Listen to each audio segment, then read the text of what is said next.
আপনার নাম ভোটার লিস্টে আছে কি নেই সেটি আপনি কিভাবে জানবেন?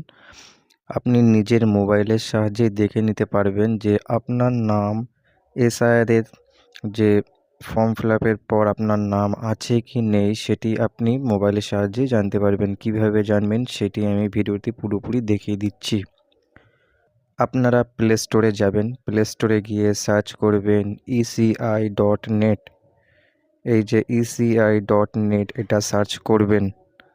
সার্চ করার পর eci.net বলে এই অ্যাপটি ডাউনলোড করে নেবেন। আমার ডাউনলোড করা আছে তাই আমি এটা ওপেন করে নিলাম।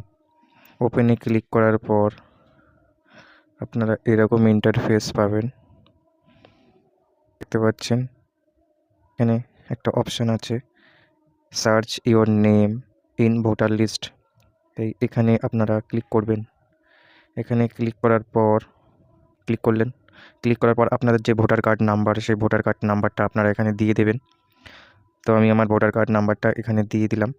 রিসার্চে ভোটার কার্ড নাম্বার, আপনারা যদি ভোটার কার্ড নাম্বার মনে না থাকে তাহলে বিভিন্ন ডিটেলস দিয়ে দেখতে পারবেন।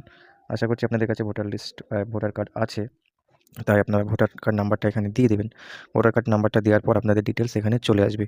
যদি আপনাদের ডিটেলস এখানে না আসে তাহলে ভাববেন আপনাদের এসআইআরে আপনাদের ভোটটা কাটা গেছে। আর যদি আপনাদের নাম এখানে থাকে তাহলে আপনাদের ভোটার লিস্টে নাম আছে। মোবাইলের সাহায্যে এইভাবে দেখতে পারবেন যে আপনাদের নাম ভোটার লিস্টে আছে কি নেই।